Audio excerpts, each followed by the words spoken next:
So we don't see anything. There we go. All right, Okay. so you're sharing homework 5. And I'm looking at like number 4, for example. Um so number 4 and number 5. So this is counterexample, not proof by contradiction. But if we're doing proof by contradiction and the original statement is an universal quantified statement, should I treat for the proof by contradiction, should I just give a counterexample for the observation? Yeah, I mean, you're not going to prove a statement that's existential by proof by contradiction, okay? Proof by contradiction is to prove a universal statement, okay? Oh, okay. But if you're going to disprove a universal statement, then you use a counter example, like in problem 4 on this homework 5. Okay. So So they're they're, not the same thing, right? no, they're not. Because when you're giving a counter example, you're disproving a universal statement. When you're using proof by contradiction, you're proving a universal statement using the proof method that is proof by contradiction. Oh. Um, so if we're doing proof by contradiction, okay, let me pull up a problem. Yeah, and you don't have to share the screen because I've got the problems up here. If you just tell me which, or you can, that's fine.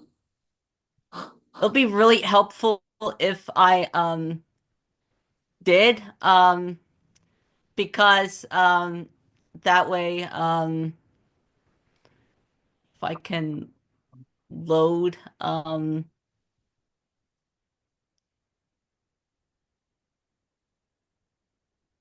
okay. Okay.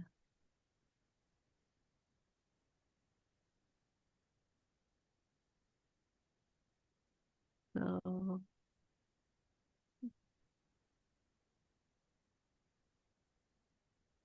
okay, no, this one. Yep.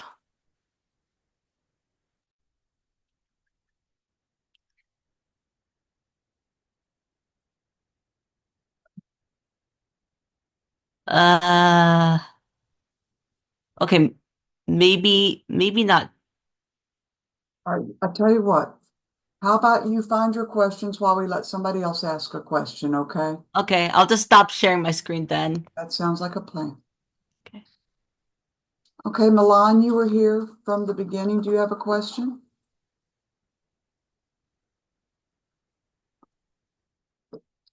Eli, you've been here. Do you have a question? Yes, I had a question on special homework 7, number 1. So Okay. on the, let's see here. Let me pull out. So on the feedback you gave me, I just want to clarify just to make sure I don't make the same mistake on the test. Okay, so you needed to show some work on special homework number 7. Maybe I said something about the equation or that you didn't really show adequate work. That was one of the most, what was the feedback? You're Let's see. supposed to find A mod D and A div D. Okay. And for part A, we were given that A is 127 and D is 3. So the appropriate work would be to use the QR theorem where A equals DQ plus R and 0 has to be less than or equal to R and R has to be strictly less than D.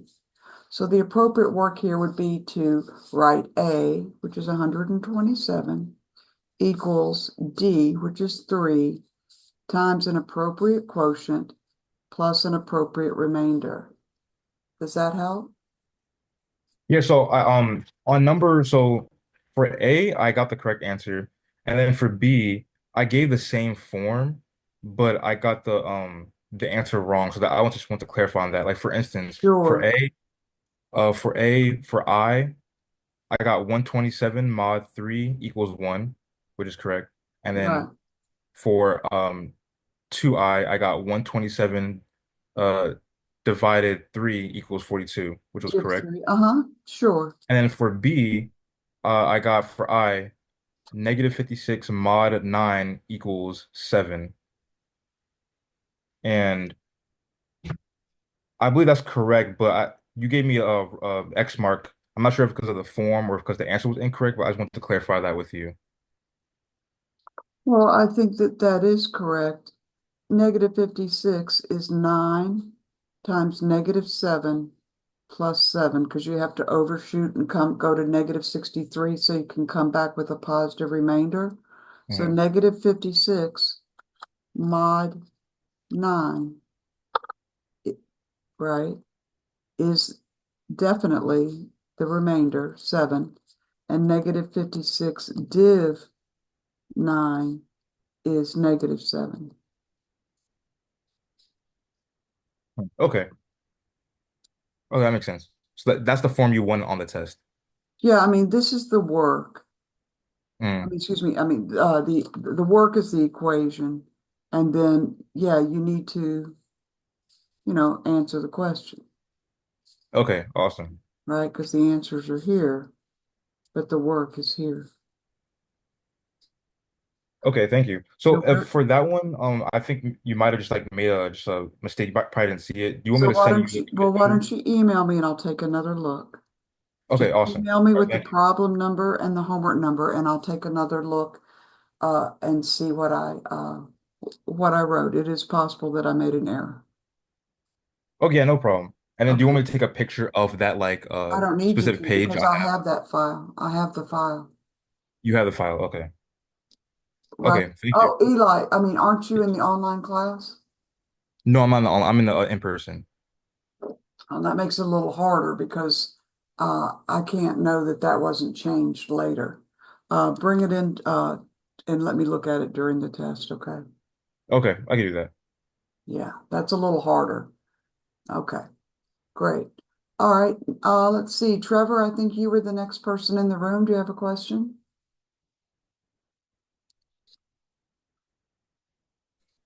No, I'm just kind of here browsing through the questions and seeing if anything gets confusing. I'll ask one. Okay, Milan, I'm going to come back to you because you've been in the room. Do you have a question, Milan? Looks like Milan has stepped out of the room. All right. All right. So I'll just say, I don't know who came in next. So next question. Anybody? I actually found the problem. All right. Which problem is it? Now this was special homework 8, All right. and it's any of like the any of the two one problems because they're all considered under proof by oh no, sorry, it's number 2. Number 1 is proof by contrapositive. So So which one do you need help with? I'm just asking, like, let me show you. So here we have, come on, if I can share my screen. Okay, there we go. So here we have a proof by contradiction. And for the hypothesis, okay, for the statement, it's you know, No, I don't. Which one are you looking at? A or B? let's do A. Fine. The original statement, if you can stop sharing your screen, I will just show folks. The original statement is for all real numbers, A and B. Mhm. If A and B are rational, then A plus B square root of 2 is irrational. So that's the statement that you would try to prove by contradiction. I didn't ask you to prove it though. I just asked you to do two things. Write the hypothesis for proof by contradiction, and then write what you wish for a proof by contradiction.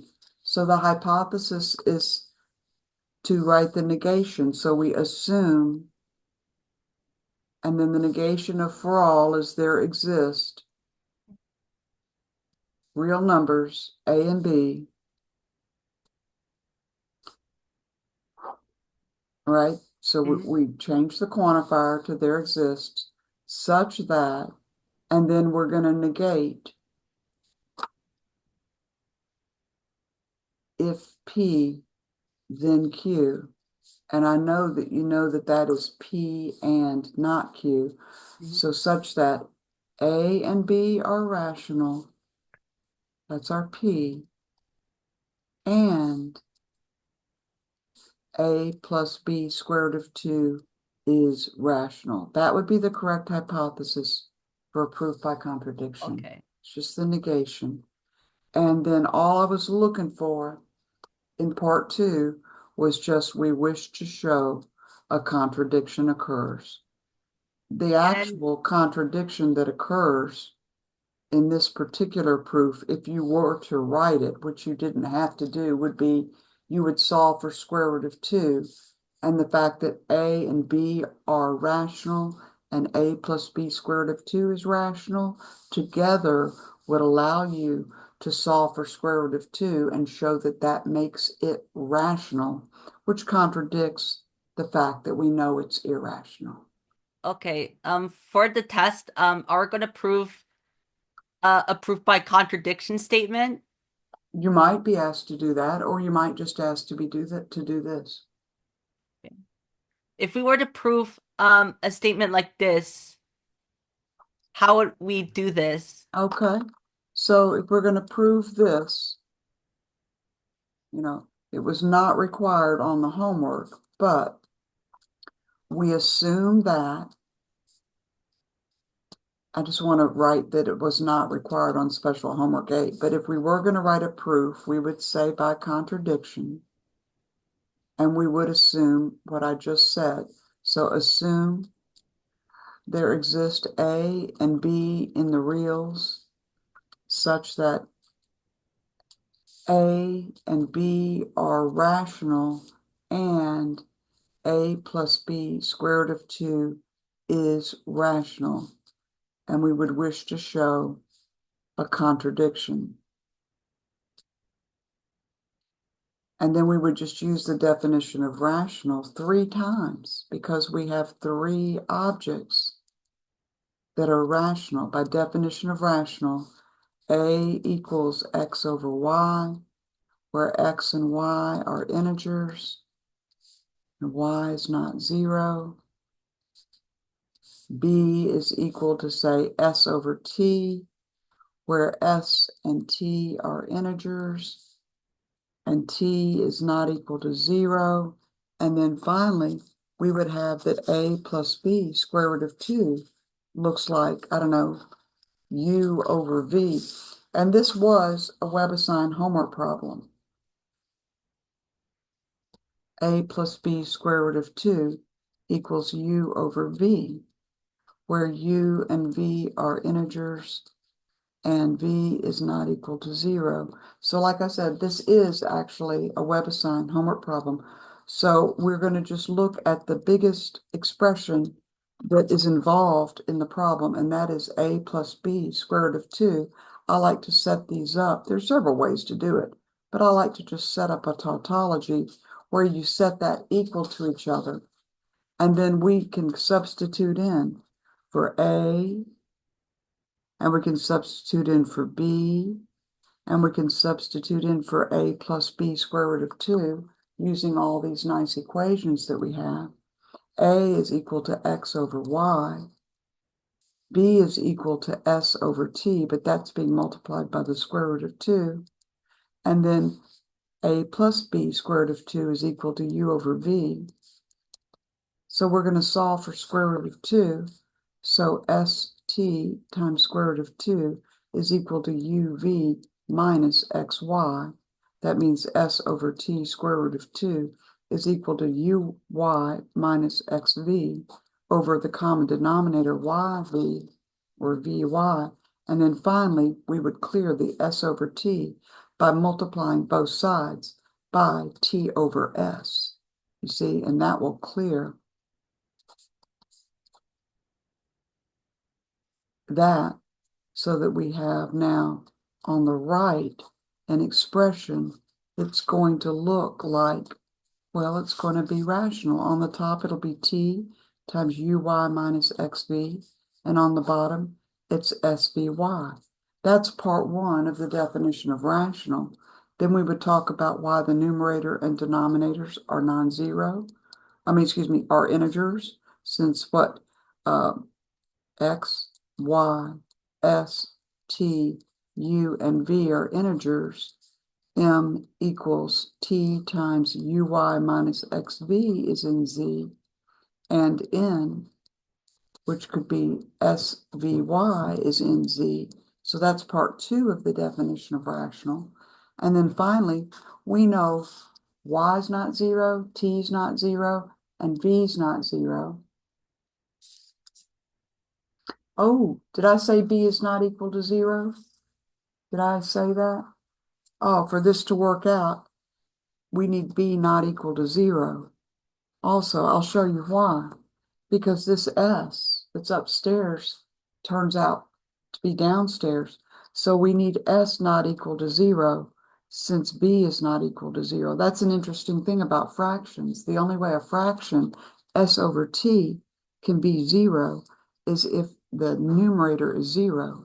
So if b is not equal to 0, and since I didn't want you to prove this, I didn't work it through, and I forgot that b can't be 0, but that forces s to not be 0. So since y is not equal to 0, s is not equal to 0, and v is not equal to 0, n equals svy is not equal to 0 by the ZPP. And that gives us all three parts of the definition of rational. So this means square root of 2 equals m over n, where m and n are integers and n is not 0. And then the contradiction is that this contradicts the known fact that square root of 2 is irrational.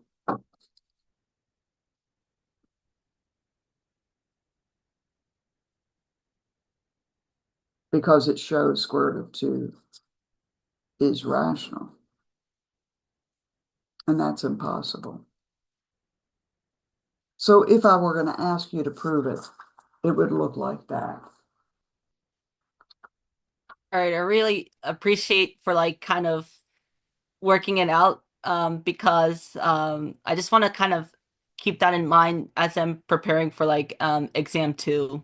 Yeah, I would work this last. I would worry about this last, okay? You've got lots of other stuff that's more important than trying to prove a long, involved proof by contradiction that you weren't even asked to prove on your homework, okay? Does Okay. that help? Yes. All right, so next question from somebody else. We got a big house full. Okay, who's talking? I had a question. This is Isaac. Hi, Isaac. How you doing? So I just wanted a little uh help with the due later on your lecture on day 10, 4.1, 4.2. So what was the due later? Can you read it to me? Okay, one second. Or It's find a prime p such that p to the power of p minus 1 is prime. okay, I'm gonna grab those class notes just to double check. You said it's on day 10. Day 10, 4.1 through 4.2. Okay, do you know what page of notes that was on?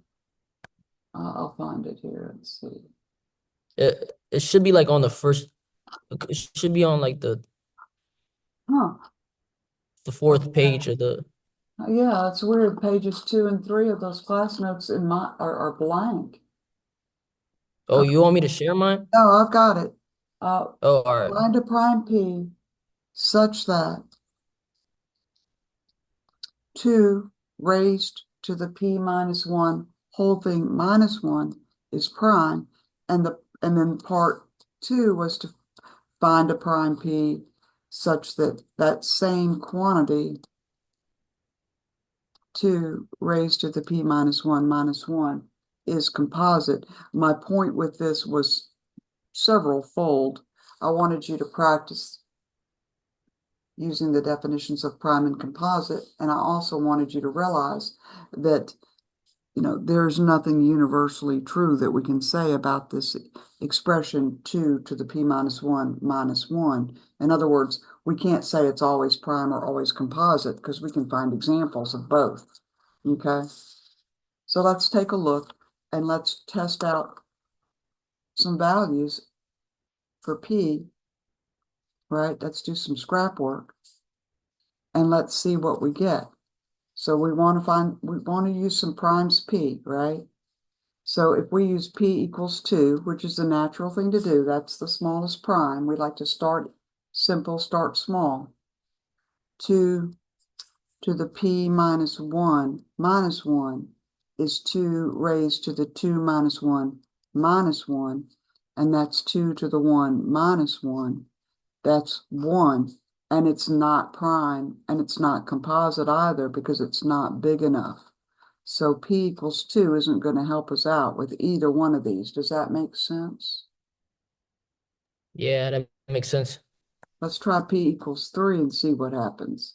2 to the 3 minus 1 is 2 squared minus 1. And what does that turn out to be?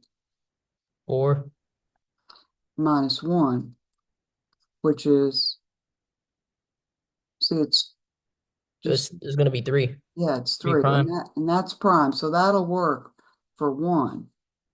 Okay. Let's try P equals 5 and see what happens. Let's see if we can get a composite number. 2 to the 5 minus 1 is 2 to the 4th minus 1. That's 16 minus 1. That's 15, and that is composite. So we've done enough scrap work to solve both 1 and 2. Let's write them up, okay? So the solution to 1, it's a proof. We're going to consider what? We wanted 2 to the P minus 1 to be prime, and that worked for P equals 3. So let's tell our reader to consider P equals 3. We have to verify that is prime. Let's just do that. Notice its only divisors are 1 and 3. That's the way that we verify that 3. So 3 is prime. That's the way we verify that it's prime. Also 2 to the P minus 1, and we just do this work that we already did in scrap, but we need to repeat it here, which is prime, as shown above. We've already shown 3 is prime, so we don't have to state again why it's prime. So that would do solution for 1. The solution for 2, what should we consider? Consider either 2, just 2 actually. Did 2 work to make this composite? We're trying to get, Oh, yeah. Oh, we're looking for composite. I'm at 5. all right, consider P equals 5. All right, so how do we say that, how do we verify that that is prime?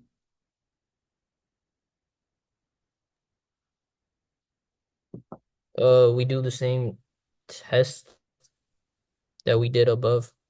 So why don't you just tell me what to write? 2 to the power. Wait. First, we have to verify that we've picked a prime number 5 because it says find a prime P. So we've picked P equals 5. Oh, okay. I get it. I get Got it. it? Okay, so what should we say? Notice its only divisors are 1 and 5. Great. So 5 is prime. See the point there? Yeah. We're being really careful. We're verifying it. Now, what we'll look at 2 raised to the p minus 1 whole thing minus 1. So we show the work. 2 raised to the 5 minus 1 minus 1. What did that turn out to be again? 15. Yeah, but we're going to show a little more work. 2 to the 4th minus 1 is 15. Now we have to verify this is composite. That's a little bit more work than verifying something is prime. How do we verify 15 is composite?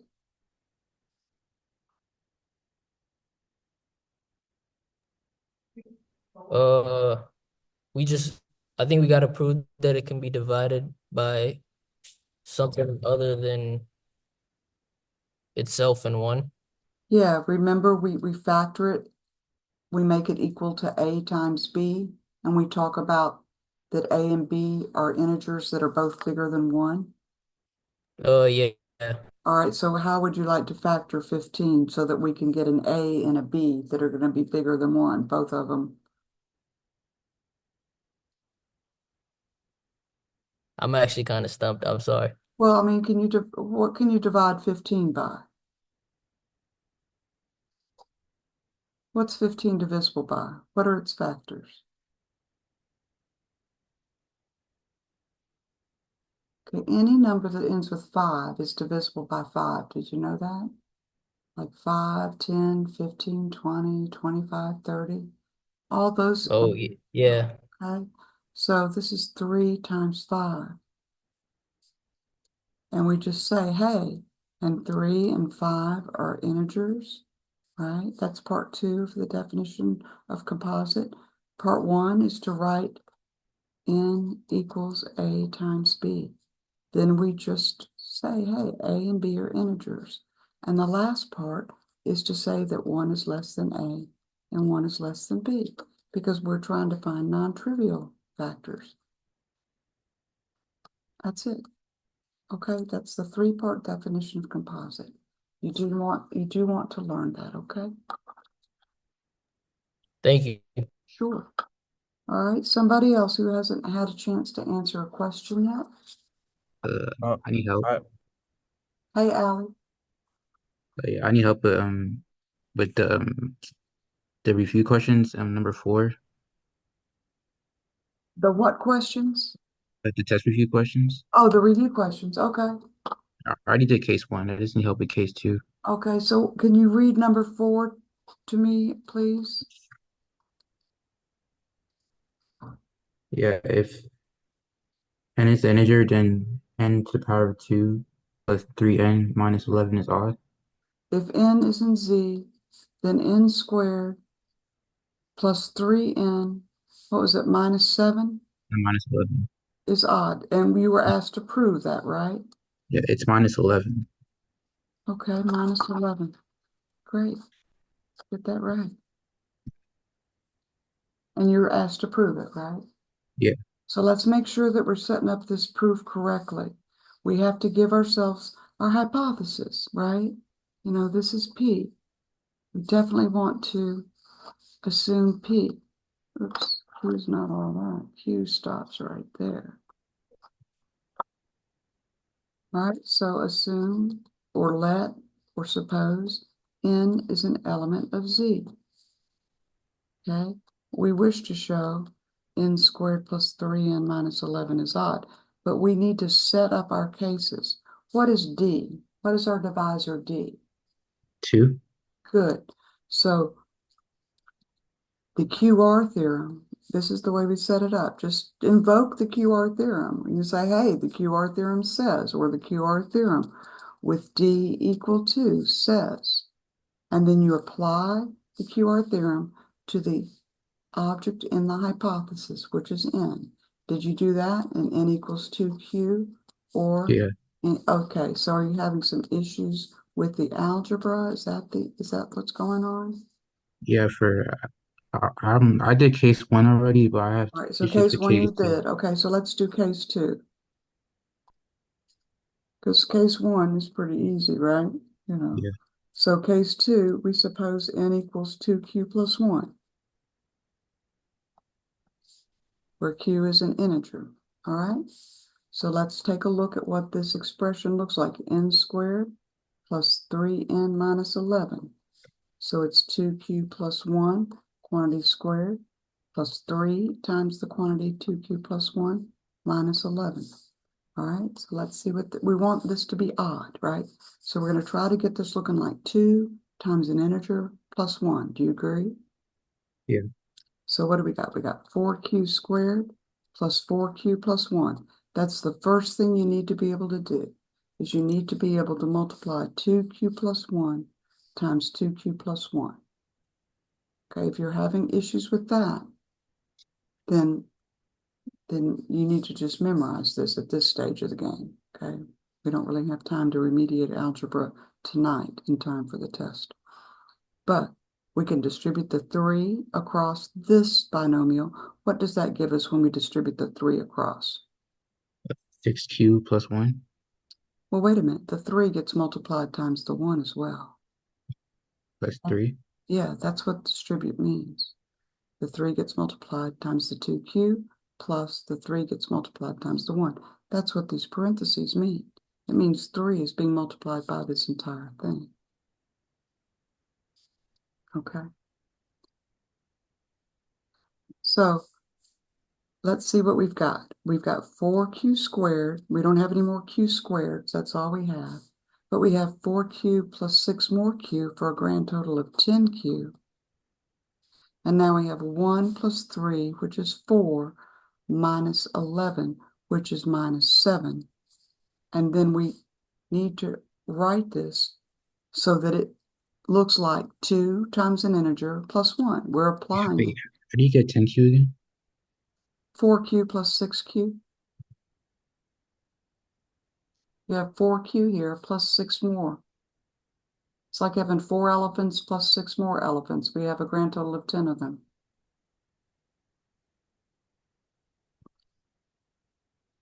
Does that make sense? Yeah. And minus 7, well, our definition of odd doesn't say 2 times something minus 7. It says 2 times something plus 1.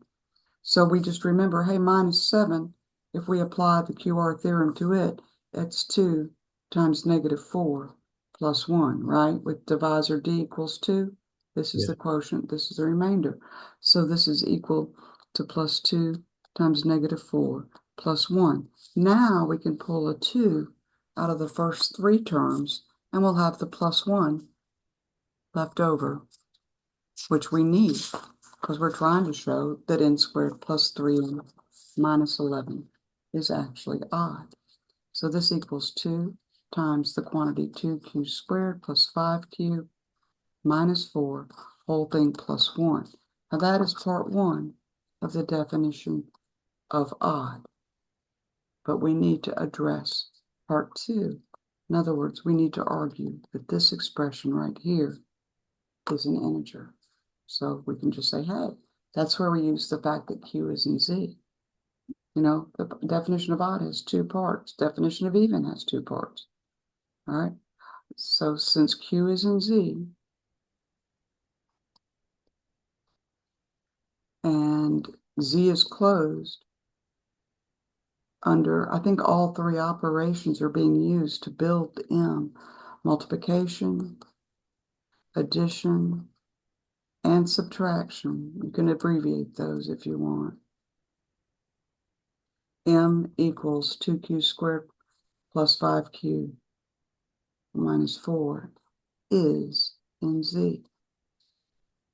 So n squared plus 3n minus 11 equals 2n plus 1, where m is in z, and that's exactly what it means to say it is odd, which makes it odd by definition of odd. So it sounds like you're having some, you know, some pretty non-trivial issues with algebra. Certainly multiplying 2q plus 1 times 2q plus 1 is something that you need to be able to do. But if you remember, did you ever learn how to FOIL? Did you ever hear Yeah. FOIL? Yeah. So that, you know, 2q times 2q is the first times the first. That's the F in the FOIL. and that's 4 because 2 times 2 is 4, and q times q is q squared. And then the outers, that's the O in FOIL. 2q times plus 1 is plus 2q. And then the inners, that's the I in the FOIL is 1 times 2q, so that's plus 2q. And then the lasts are plus 1 times plus 1, that's plus 1. So it's 4q squared plus 2q plus 2q plus 1. But if you have 2q plus another copy of 2q, that's how you get the 4q here. It's very similar to how we get the 10q here. If you had 2q plus 2q, you've got 4q. If you had 4q plus 6q, you've got 10q. Okay? I have a quick question about this problem. Yeah. So when you say that, so you said since Q is an integer and Z is closed under multiplication, addition, and subtraction, is that the same thing as saying since Q is an integer and the product sums and differences of integers are integers, can you say that instead? Yep. Okay. You bet. We've always had 2 different ways to say it. Take your pick. Pick your pleasure. All right, thank you. You're very welcome. You know, I had to pick one, so I picked that one, but the other one's fine. All right, somebody maybe who hasn't had a chance to ask a question yet? It's Manaya, and I Yeah, think hi, Manaya. I remember I had a question, but I totally forgot what it was. I believe it was for I remember. Special homework number 7, question 4. Okay. So the product of 3 consecutive integers is always divisible by 3. Yes. All right. Glad you asked about this because you are not the only one. So for the product of 3 consecutive integers, and we talked about consecutive integers in class. In fact, we did a proof about 2 consecutive integers being divisible by 2. And we also did a proof about d equals 3. But if we write it as an if-then, it's if n is an integer, then we write 3 consecutive integers as n times n plus 1 times n plus 2 is, right? That's 3 integers in a row, right? If you draw the integers, here's n, here's the next one, here's the next one, right? N plus 2. The next one would be n plus 3, right? It's divisible by 3.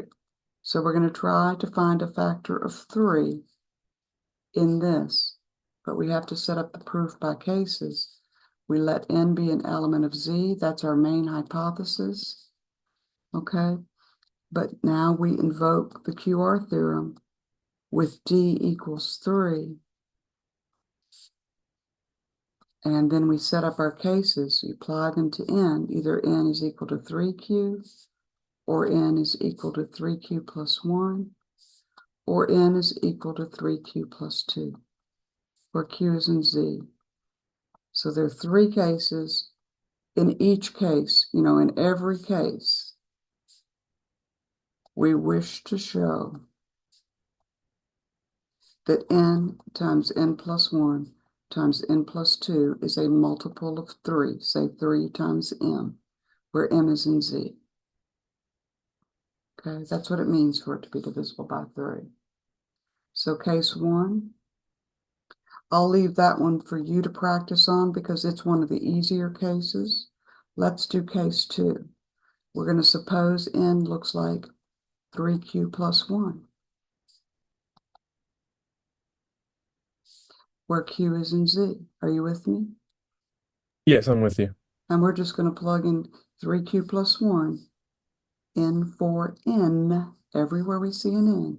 So let's do that. And we have to use parentheses around 3q plus 1 because we're substituting a binomial in for a monomial. So we have to use parentheses. Okay, so n is 3q plus 1. Now we're going to put 3q plus 1 in here, plus 1, because there's a plus 1, and then 3q plus 1 plus 2. So if we see what I mean? Yeah, okay, I see where the problem was. So we got 3q plus 1 times 3q plus 2. I want to show you all a trick though, because a lot of people multiplied this stuff out. And on most papers, I took the time to tell you, you don't have to do that. But look, this factor right here has a 3 that we can pull out of that. We do not have to multiply this all out. We can just find the 3 here. It's times q plus 1. See that? And then we can pull that 3 out front. And then we have these other 3 factors, 3q plus 1, 3q plus 2, and q plus 1, just being multiplied together here to make our m. So you don't need to multiply it out. So then we just discuss why that's an integer, right? Since q is in z. And sums and products, I'll write it this way this time, of integers are integers.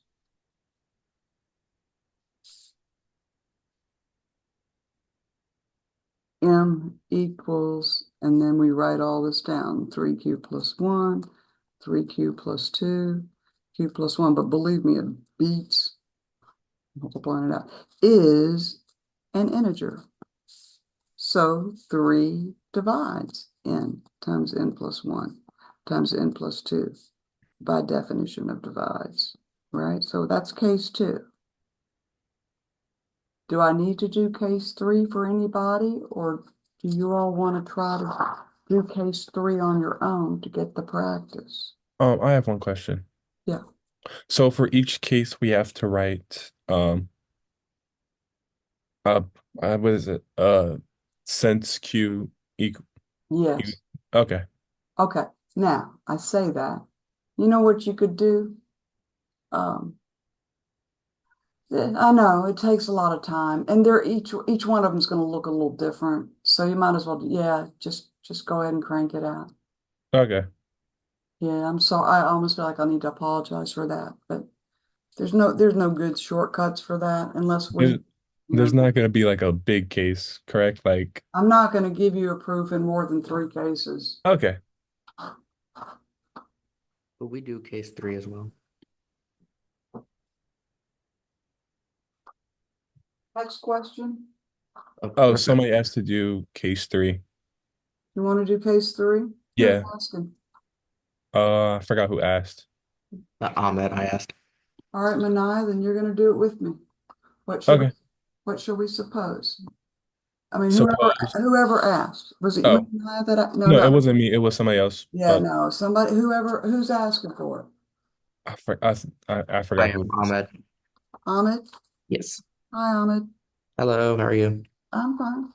So if we're going to do case 3, we're going to do it together. Let's make sure that you could see, what the cases look like so we can set up the case.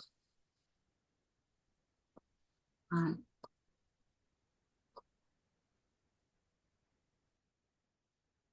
So the case is case 3, right? So what should we suppose? Suppose that n equals 3q plus 2. Okay. And Q is in Z. Okay, now all right, here's our wish. We don't have to rewrite our wish. We're going to try to look at this product and make it look like 3 times an integer. You with me? Yes, I'm right here. All right, so help me do this. If we're looking at n times n plus 1 times n plus 2, and we're going to substitute in 3q plus 2, tell me what to write. You would do, in parentheses, you would do 3q plus 1 squared. No. There's nothing squared here. Sorry. It's just n. Right, so it'd be 3q plus 1, right? We're in the case where 3 plus 2, sorry. All right, that's fine. Let's slow down a little bit. I'm sorry. No, you're okay. All right, now we're going to put 3q plus 2 in for this end. So what do we write? So it'll be 3q plus 2 plus 1. Very good. And now we're going to put it in for this end.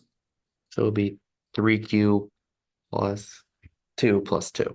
Good. Now, if we're not going to multiply all this out. That's what you don't want to do. But we can at least simplify them these three factors, because once we do that, we're going to find that one of the factors has a 3 that we can factor out of it. Mm-hmm. And that's what the trick is, so that you don't kill yourself with it's bad enough, you know? If Mm-hmm. we factor 3 out of 3q plus 3, what's left over? It would just be Q plus 1. Exactly. And then this 3q plus 4 is going to, so now we pull the 3 out front, right? Mm-hmm. And then we have these three factors being multiplied together. We can just leave it like that and call that baby M. How do you like to talk about the fact that M is an integer? What wording do you like, Ahmed? I don't really know. I mean, There are two different kinds of wording. mm-hmm. One kind of wording says Z is closed under whatever the operations are. Okay. But the other kind of wording says sums and products of integers are integers. You can use either one. Which one do you like better? I like the first one. Okay, Z is closed. All right, great. So we're going to use the Z is closed. Mm-hmm. What are the operations? So since Q is in Z and Z is closed under, now let's take a look at the operations that are being used to build this integer M. Mm-hmm. What are they? I feel like it'd be multiplication Yep, and addition. exactly. So once we say that, let's not forget to say that means, the whole point was to say that M, which is that whole big thing, is in Z, right? So it will be like, so see what that's 3 times in the 2 parentheses. That's where we put what you're writing right now, right? We don't put the 3. Right. Other than the 3, but like that entire part is what we put where it equals M. Exactly, Okay. exactly.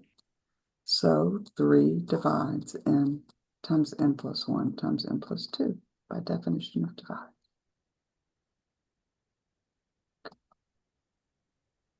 Or maybe in here you could say, so N times N plus 1 times N plus 2 equals 3M, where M is in Z, if you want to write that. But I would probably, in a big, long proof like this on a test, I'd probably, let you get away with just saying that means 3 divides that.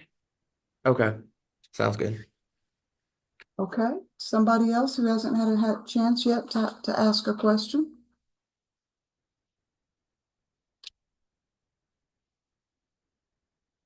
Hi, Josh. Hi, Charles. Hey, Anticott. Hi, Kaja. Good. Hey. Hey, anybody have a question on special homeworks or review?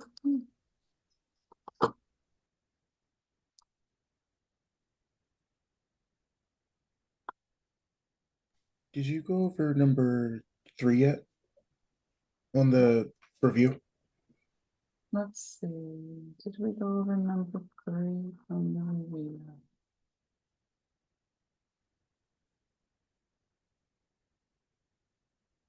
I don't think we did.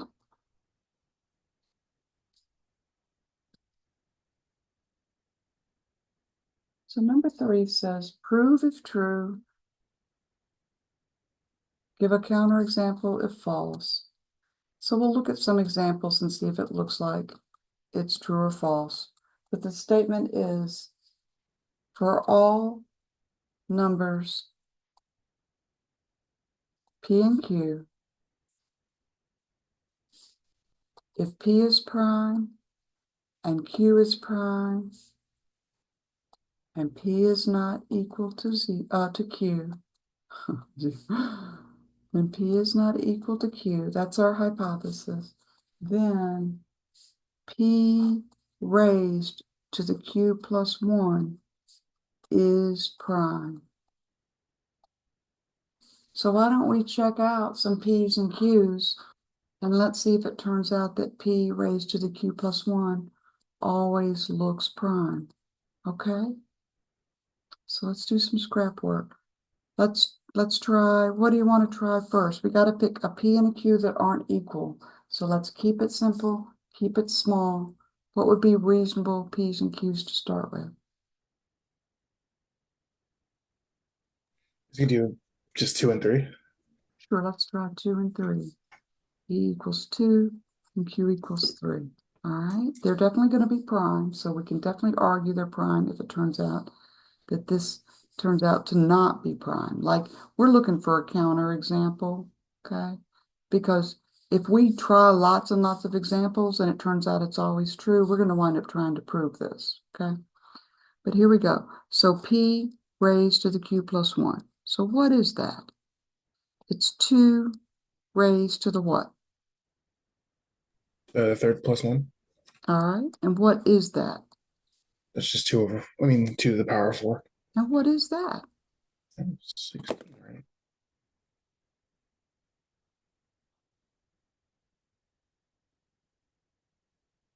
Hello? It's 16. Sure. Now, is 16 prime? No. Nope. It's composite. So we're gonna definitely go with counterexample because we've just found an example where this is false. Let's just practice writing the negation. It's always good practice to write the negation because that's what we're actually proving with the counterexample. Okay? So we're going to take this statement and we're going to write the negation. Okay? So what happens to the for all? It doesn't change. It does change because we're writing the negation. It changes to there exist numbers P and Q such that, all right, and now we take the hypothesis and the negation of the conclusion. See, this is the hypothesis that P is prime and Q is prime and P is not equal to Q. That's the hypothesis. P raised to the Q plus 1 is prime is the conclusion, right? So this is if P, then Q. We're going to take P and not Q. After, of course, we change the for all to there exist.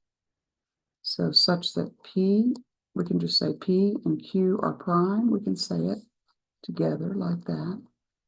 And P is not equal to Q. Keep the hypothesis. Maybe I should use A and B instead of P and Q because it's confusing. We'll call it curly A and curly B. This is A implies B, and this will be A and not B. So keep the hypothesis, whatever you call it, exactly the way it is. And the negation of the conclusion, which is that P to the Q plus 1 is not prime. And for negations, you're always getting rid of the theirs. The if, and then the then, just getting rid of that. Yes, good point.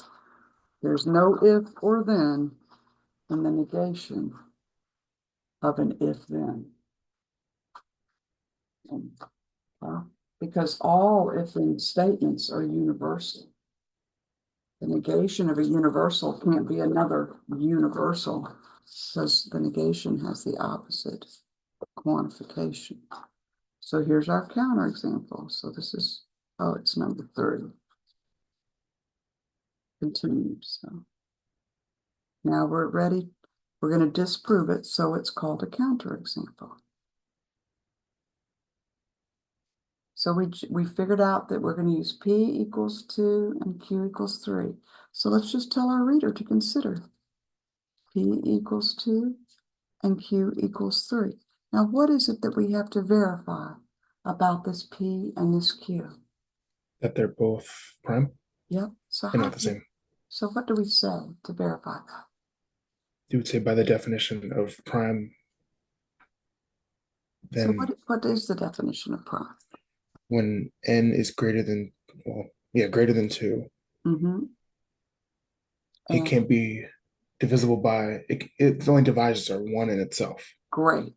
So since P is greater than 2 and Q is greater than 2, and their only divisors are 1 and themselves, you can just say it like that.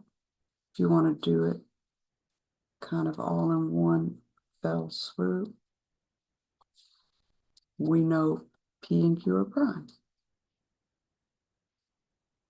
And it's nice that you say that they're greater than 2, because that's something that sometimes greater than or equal to 2, my bad, greater than or equal to 2. Sometimes I get lazy about that part. And now what else do we need to do? We have to show our scrap work of how we got to not prime. Yeah, that it's not prime.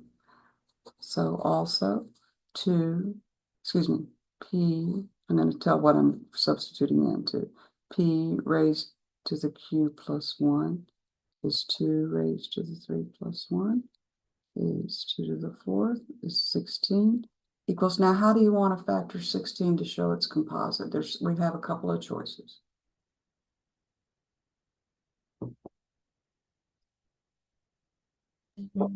Sure. Like we know that it's not prime. So remember, there are 3 parts to the working definition of composite. It needs to be A times B, where A and B are integers, and 1 is less than both of A and B. It's a 3-part kind of a thing, okay? Or we could use 4 times 4, and then we wouldn't have to say so much, because then, we only have to say 4 is an integer and 1 is less than 4. But one way or another, we have to factor 16. I'll factor, you know what, I'll do it both ways. I'll say it's 4 times 4. Notice 4 is in Z, and 1 is less than 4. That way we don't have to do it for 2 different factors, right? Wait, for 4 times 4, would that disprove that? Because I know P and Q can't be the same. But this isn't P and Q. This is A and B. Oh, okay.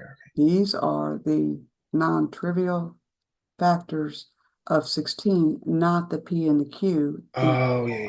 Okay. Good for you. So 16 is composite.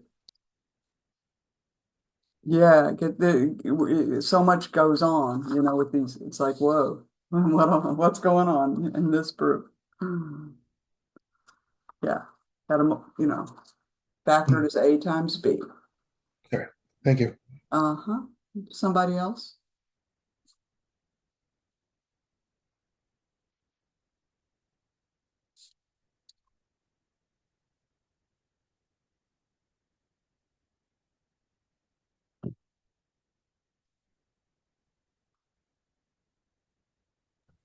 Before you move on, just kind of just to have like a running idea of on the test, the steps we should go by in order to solve these problems with counterexamples.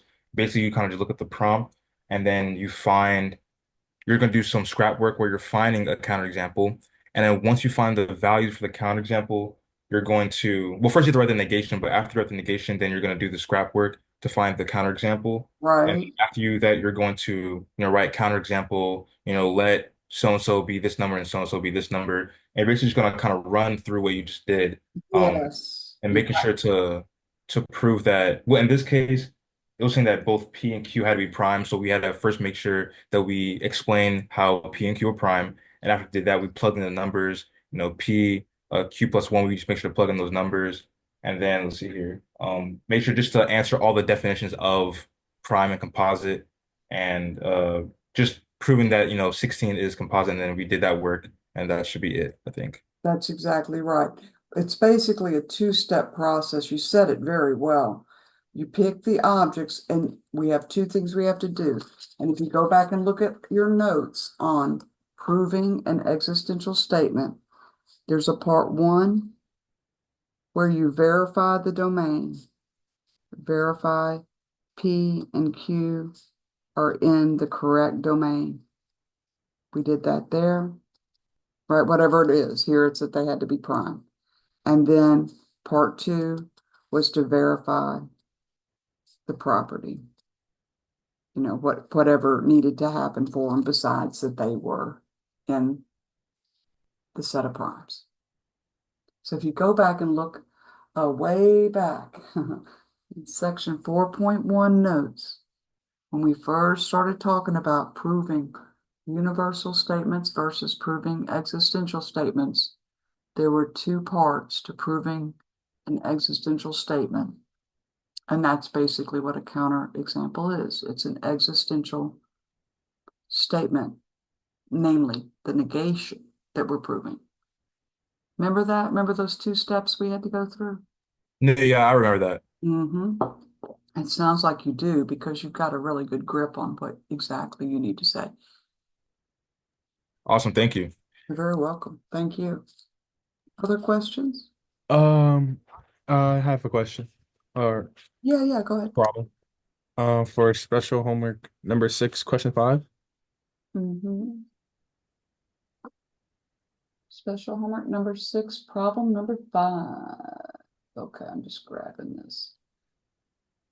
All right, so on that problem, you were asked to find the smallest integer k, right?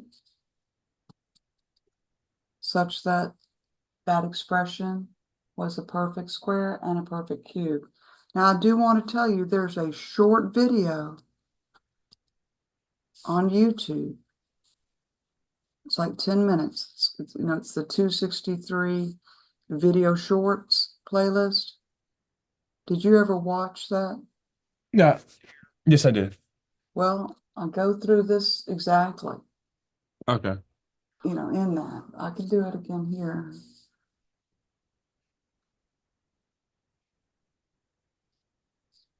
Find the smallest integer k such that this expression x, which is 2 to the 5th times 3 times 5 to the 7th times 7 squared times 11 cubed times k is a perfect square. But there was a part 2 to that. Verify by finding n such that x equals n squared. And I asked you to write n in standard factored form as well, which is actually the easiest way to do it. Let's do this one first. So the result that we're leaning in on is the fact that if x is a perfect square, and that's what we're trying to make it look like, then all of the exponents in its standard factored form have to have a property in common. What is the property of all the exponents in a perfect square when it's written in standard factored form? Do you remember? No, I do not remember. Well, then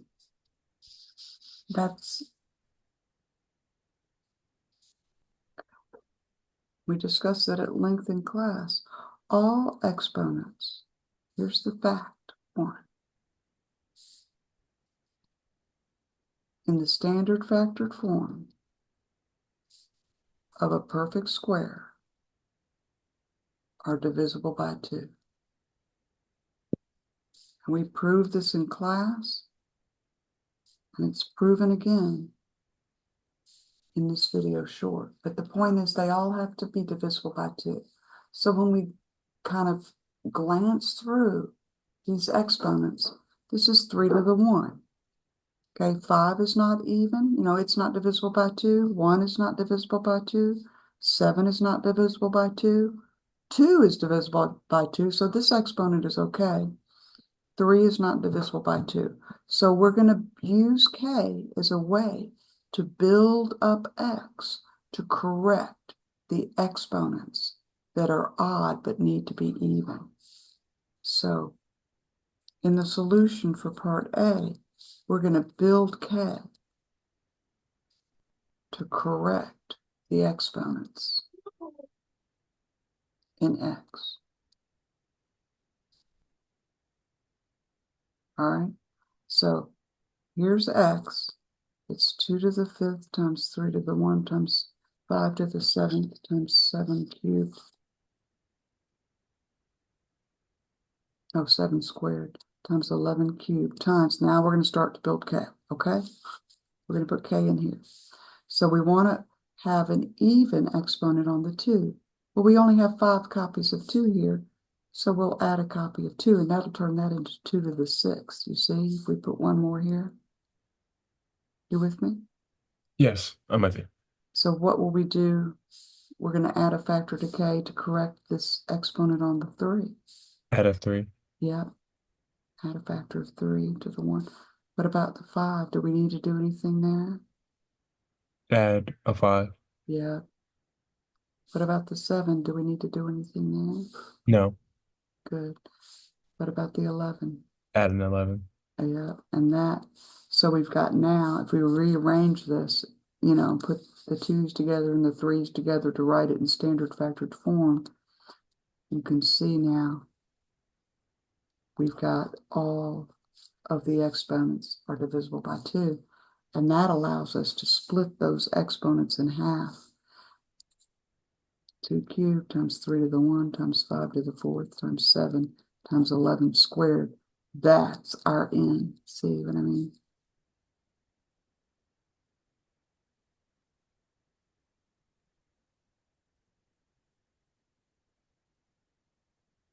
This is the verification. This is the K. This is K. And this is n. X equals n squared, because we're just pulling out, you know, we're using laws of exponents. Are you still there? Yeah, sorry. No, I'm Do following. you understand this step? Yes. Okay. So for B, we want to correct the exponents of x to make a perfect cube, but there's a fact too. We've got room for it here. All exponents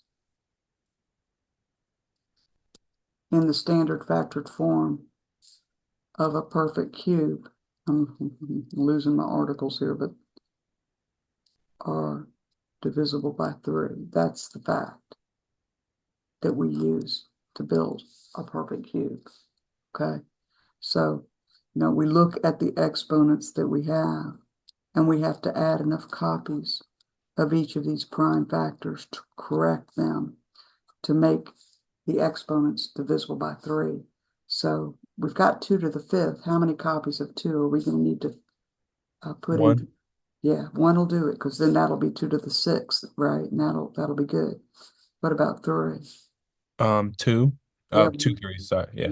yeah, you're right. Two 3s. Yeah, I understood you. What about the 5? 2. Yep, good. What about the 7? 1. And how about the 11? Leave it. That's a 3, correct? Yeah. Yeah, it's good to go, right? So you see now that when we write this in standard factored form, we see that every single exponent is divisible by 3, and we pull out the, you know, we're showing it looks like a perfect cube, right? So divide 6 by 3, and we have 2 squared left. Divide 3 by 3, we have 3 to the 1. Divide 9 by 3, we have 3 copies of 5. See what I mean? Mm-hmm. So this is our K for part B.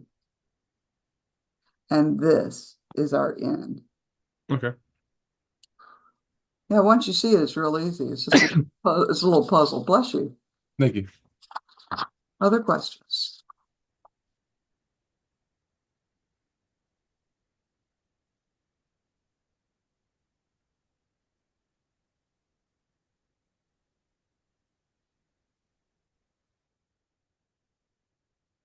There's been a lot of folks in the room. I can't believe nobody's got a question.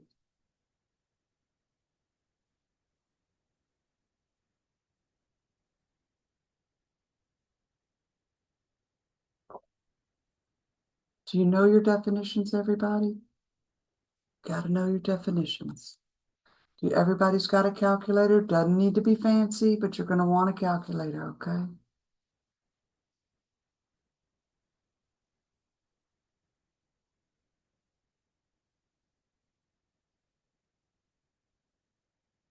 So Milan, are you there?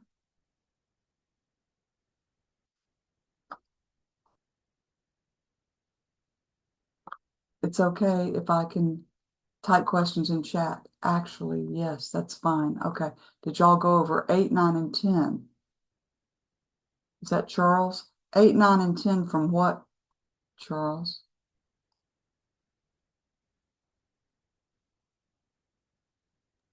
I think he meant for like review, the test review. Okay. Is that what you meant, Charles? No. Is it just me? No, oh, there they are. It's like pages 2 and 3 of day 16 didn't load for like a while. I think my computer said. Well, Charles, we went over number 8. Didn't go over number 10. Charles, are you there?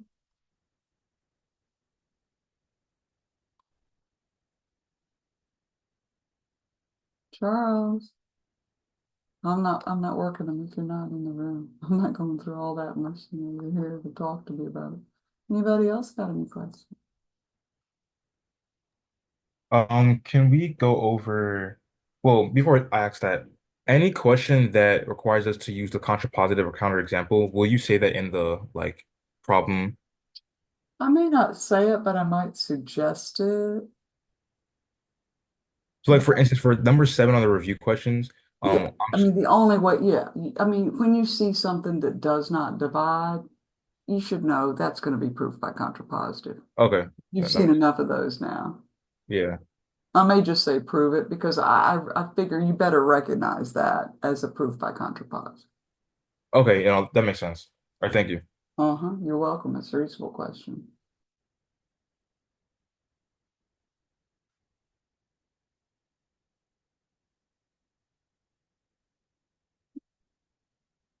Other questions, folks?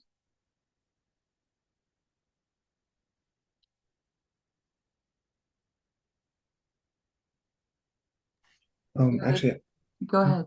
Go ahead, Joshua. actually, I had a question about number. I think it's number 7. Uh-huh. It's more so about just when I'm about to substitute Uh-huh. like the equation Uh-huh. until we wish to see and use m. I was wonder why like where should I put the like if we have a k cubed or something, where would it go Uh-huh. in the Oh, like yeah, you know what? It really boils. Yeah, let's break this one down so that you can really see where you realize what's what with these problems, right? Mhm. Because if you don't break down the definition of divides, it's really hard to see what you're trying to do. And that's one of the reasons we have really tried to break down the definition of divides in our wish. All right, so it says for all A, B, and C and Z, if A to the 4th does not divide 4 cubed C, then A does not divide B or A does not divide C. Okay, so this is a proof by contrapositive. Let's just check it out. This is our, if P, then Q, right? So let's write the contrapositive, okay? And then we'll deal with the proof. I'm glad you asked about this because these get a little bit gnarly. Okay, so what's the quantifier for the contrapositive there, Josh? For all integers a, b, c that are integers. Mm-hmm. Keep going. Can you write the contrapositive now? Contrapositive is not q, then not p. So if a divides b or a divides c. Demore. And Thank you. You're gonna want both, trust me. yeah. And now, did I write this down right? Uh, I did not write this problem down right.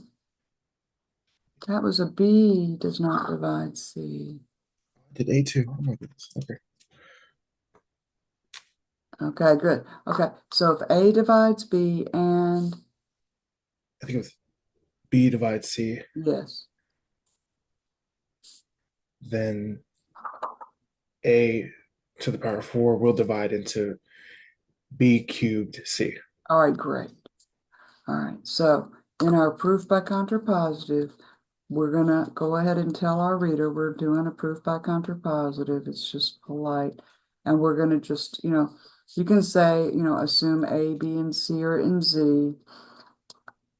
I'd even let you get away without saying it, because the minute you say assume A divides B and B divides C, I know they're integers because the definition of divides requires them to be integers. See what I mean?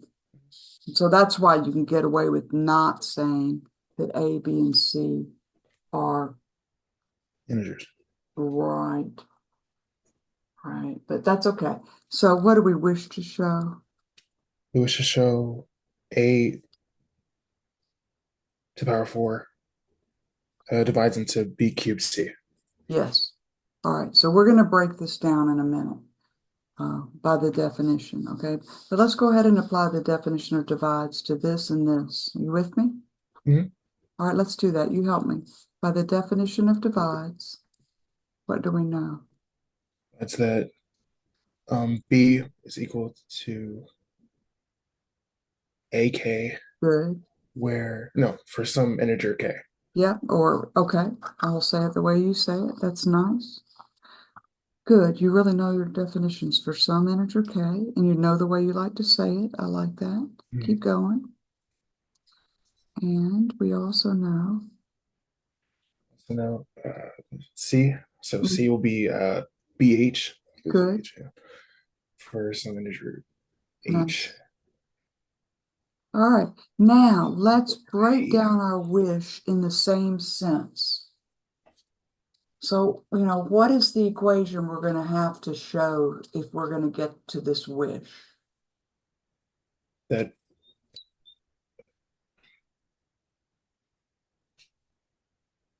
I think a divides would be a to the power of 4 divides into b cubed c. Yeah, but look what you did when it was A divides B. When it's A divides B, the B is the bigger one. Yeah. So B is equal to the A times an integer. Right now, A to the 4th is dividing into B cubed C. This is the bigger one. So it sits by itself equal to what? A to the power of 4 m. Good.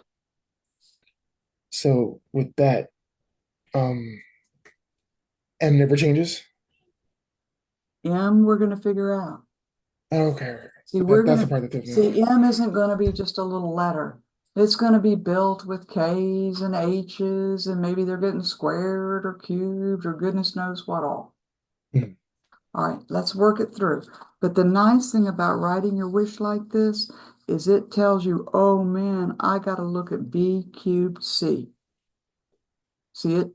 See, when we rearrange the definition of divides from a statement to an equation, it totally shines a light on the fact that we need to look at that. Does it see what I'm saying? Kind of. And that's really helpful, because if we leave it like this, we might be thinking we're supposed to look at A to the 4th, right? Just because it Yeah. comes first. Uh-huh. No. It's really B cubed C that we're going to be trying to, unpack. Yeah. And substitute into. So let's do it. Let's look at what we can do with B cubed C. And we'll just keep checking in with our work and see how close we get into see 4 copies of A. We're trying to find 4 copies of A's tucked in there somehow, okay? All right, so B cubed C. All right, so what should we do first? Look at our good proof money. We got all this money, we're going to spend every bit of it. Okay.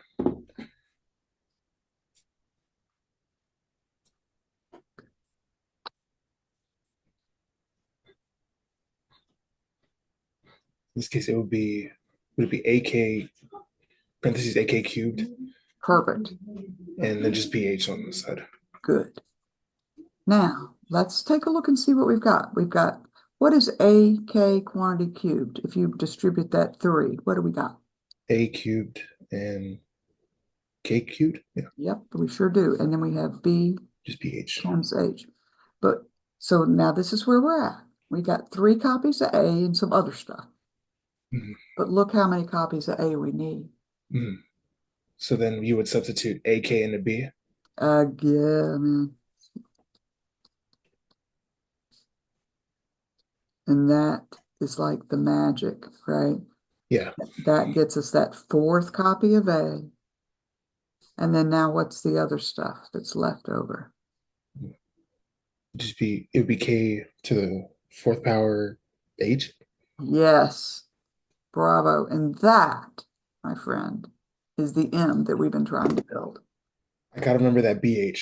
That always messes me up. Well, you know what? You don't know what you're going to get on the test. It's like a box of chocolates, right? Yeah. And that's why I gave you so many practice problems, because, just read carefully. Maybe it's going to be that A divides C. You don't know what you're going to get. Whatever you get, you deal with it. I had a quick question. Yeah. How'd you manage to get A4 and K4? That's a Is great this some question. basic pre-algebra? Well, yeah. Let's just remember. See, this is an A cubed times K cubed times A to the 1 times K to the 1 times H to the 1. You agree? Like, see, this is really an A to the 1. Yep, I agree. I agree. All right, so now when you put this A to the 1 next to the A cubed, Oh, all right. I see it now. I see see it? it now. And then the K cubed gets next to the K to the 1. And Okay. then No, you yeah. with me? You with me? Okay. Yeah, I forgot about the A in there. Yeah, Yeah. man. Yeah, we snuck that right out there. Good. I'm glad you asked. Okay, let's finish this. We haven't used this proof money yet. That's where people are losing a few points that you don't want to lose these stupid little points. K is an integer, H is an integer. That's why M is an integer. Let's say it. Let's burn this money, right? Since K and H, you can say it in all one fell swoop, right? Or in Z. M equals K to the 4th H is in Z, because Z is closed under, what is the operation being used? Multiplication. Yeah, it's just multiplication. These are easy that way. It's always a lot faster to write why M is an integer in the divides problems, right? Well, not necessarily. I mean, if it was an A cubed minus B cubed, it might not be. But anyway, so B cubed C equals A to the 4th M, where M is in Z. See, this is now actually in the proof. This was just in the wish. That doesn't compile. This compiles. So A to the 4th divides B cubed C as desired.